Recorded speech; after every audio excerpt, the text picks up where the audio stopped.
Assalamualaikum warahmatullahi wabarakatuh.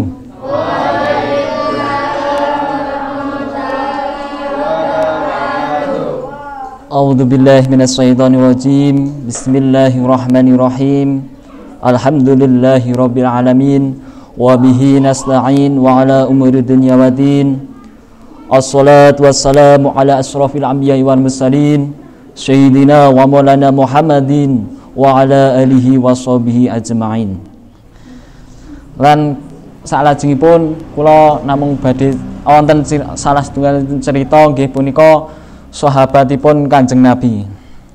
Salah setunggalipun sahabat punika nalikane badhe sowan dhateng Kanjeng Nabi niku, lah sahabat punika nitih utawi numpak unta.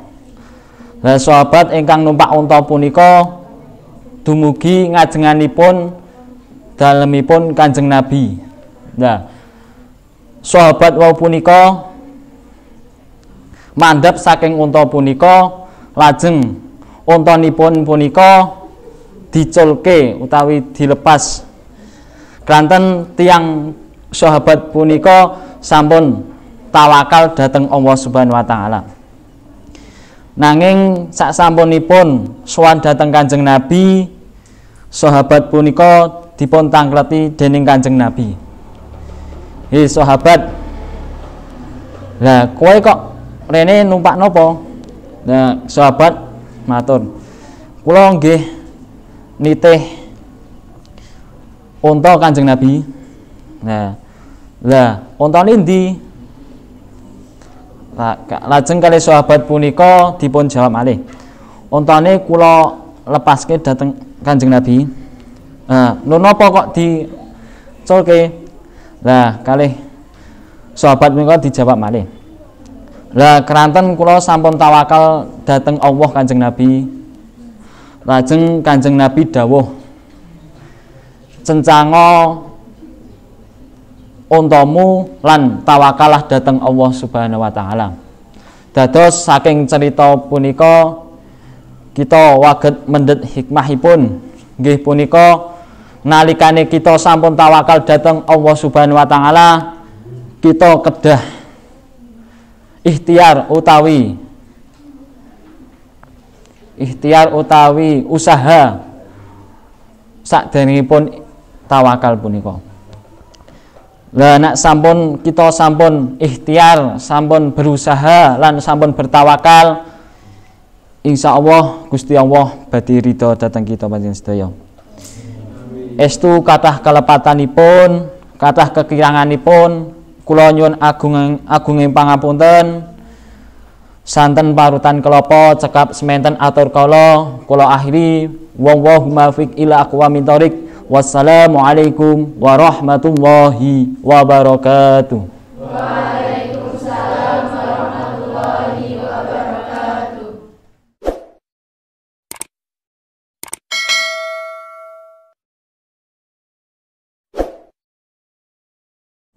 Assalamualaikum warahmatullahi wabarakatuh.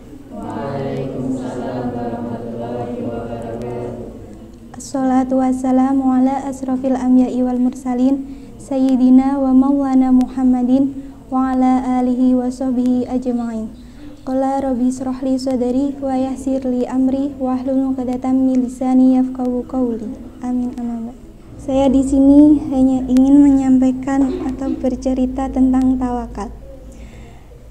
Ciri-ciri orang tawakal, dia tidak merasa kehilangan sewaktu kehilangan, dan dia tidak merasa bangga ketika dia memiliki, karena dia tahu semua itu hanya dari Allah Subhanahu wa taala.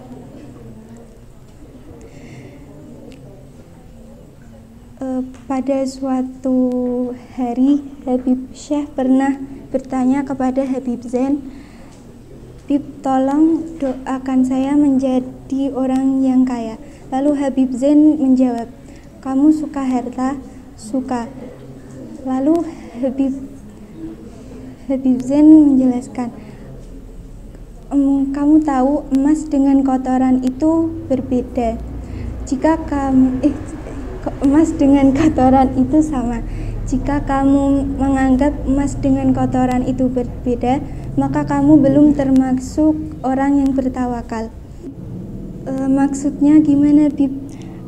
Sebab jika kamu diberikan emas oleh misalnya oleh ustadz, maka kamu akan bahagia atau senang. Jika kamu diberikan kotoran oleh misalnya Husain, kamu akan marah-marah. Itu termasuk orang yang kurang tawakal. Susah itu, Bib, atau sulit itu, Bib. Tidak ada yang tidak bisa, karena kita sama-sama manusia. Dia manusia dan kamu juga manusia. Jika dia malaikat, kamu bisa mengatakan tidak bisa. Manfaatkan emas itu karena Allah dan manfaatkan kotoran itu karena Allah. Maksudnya, memanfaatkan kotoran itu karena Allah. Jika kita diberi kotoran oleh seseorang, maka kita harus memanfaatkannya dengan baik. Misalnya, manfaatkan kotoran itu untuk bercocok tanam.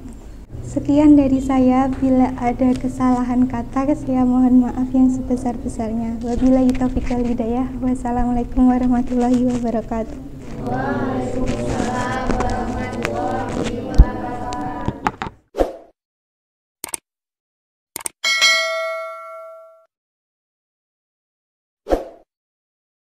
Assalamualaikum warahmatullahi wabarakatuh. Waalaikumsalam warahmatullahi wabarakatuh. Rabbi sholli wa yassir li amri wa tuqaddam min lisani yafqahu qawli.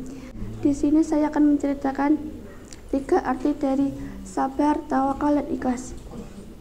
Yang pertama, diceritakan seorang santri yang selalu sabar dalam menghadapi cobaannya. Ia selalu sabar dalam menghadapi cobaannya, walaupun cobaannya selalu diceritakan tiga arti, yaitu sabar, tawakal, dan ikhlas.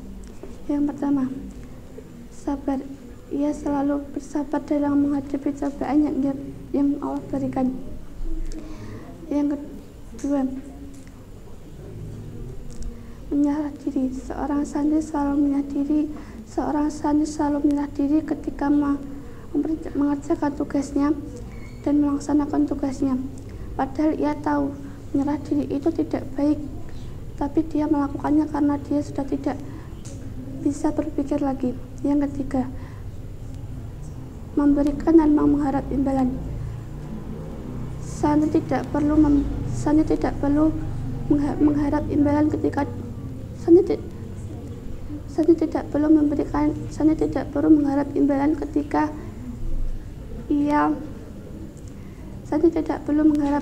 ketika ia memberikan apa-apa yang ia punya.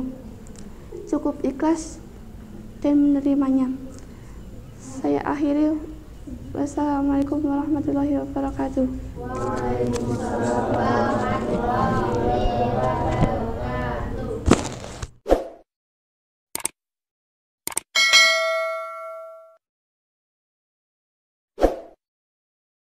Assalamualaikum warahmatullahi wabarakatuh.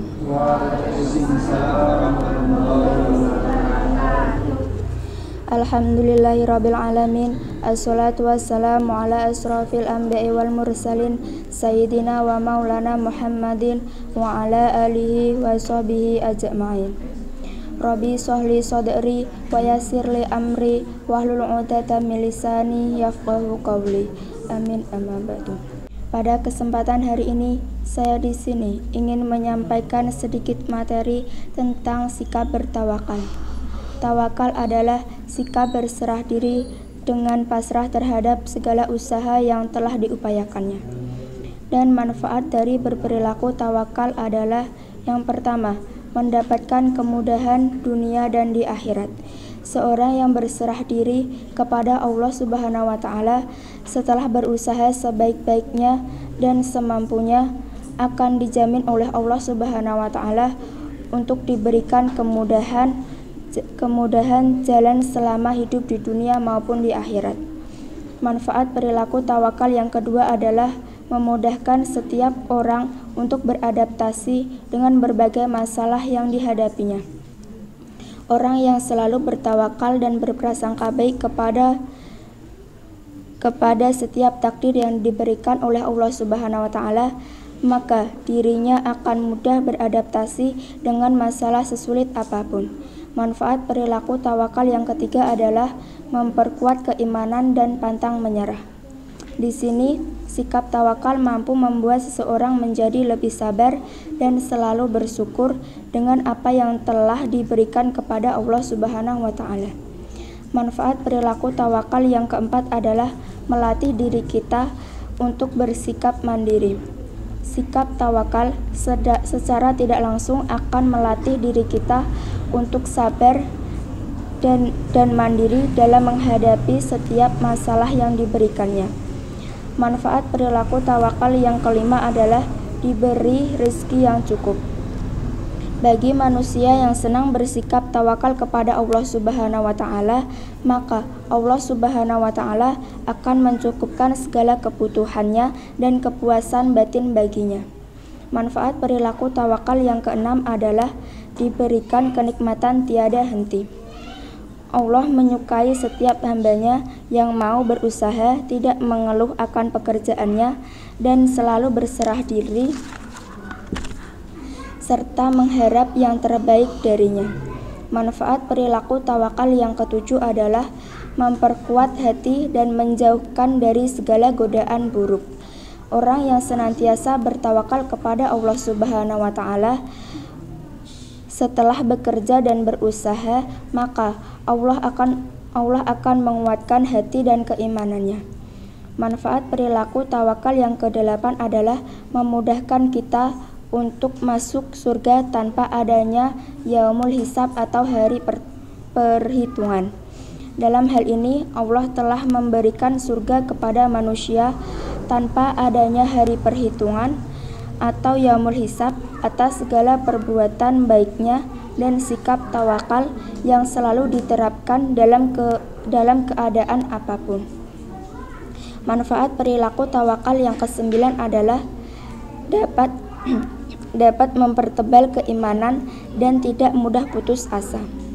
Tawakal dapat merubah sikap egois atau mudah menyerah menjadi lebih sabar dan dapat mempertebal keimanan serta membuat seseorang ingin selalu bersyukur pada Allah Subhanahu wa taala atas apa yang telah diberikan selama ini. Sekian dari saya, apabila banyak salah kata maupun ucapan, saya mohon maaf sebesar-besarnya. Wassalamualaikum warahmatullahi wabarakatuh.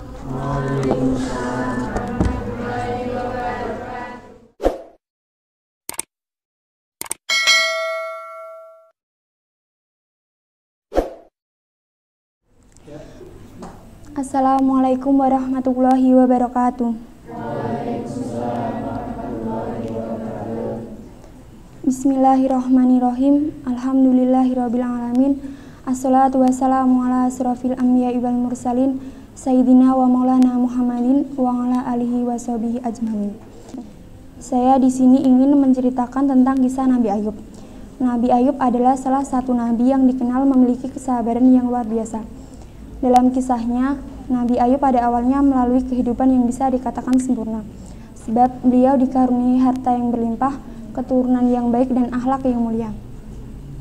Namun Allah menguji keimanan Nabi Ayub dengan cobaan yang berat.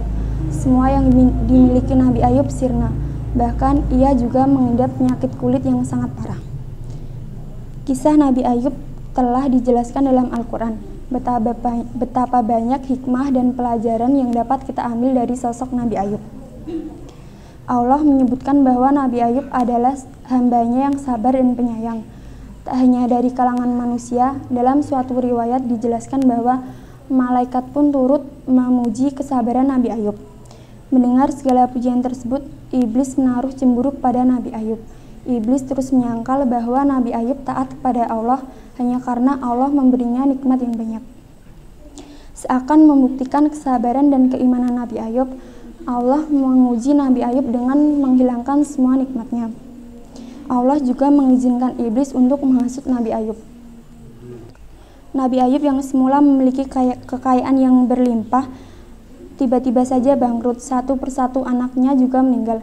Tak sampai di situ, tubuh Nabi Ayub yang semula sehat dan gagah tiba-tiba saja terserang penyakit yang tampak menjijikan dan belum ada obatnya.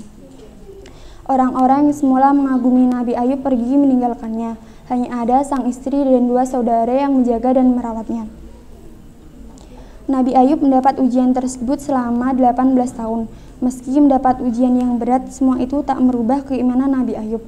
Nabi Ayub terus berdoa dan minta kepada Allah agar segera diberi kesembuhan. Allah pun mengabulkan doa hambanya. Nabi Ayub diperintahkan oleh Allah untuk menghentakkan kakinya ke bumi, dan kemudian muncullah air di bawah kakinya. Nabi Ayub menggunakan air tersebut untuk minum dan mandi. Atas kuasa Allah, Nabi Ayub pun kembali sembuh seperti sedia kala.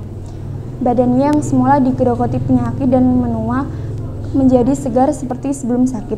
Allah juga menganugerahkan kembali nikmat yang besar kepada Nabi Ayub.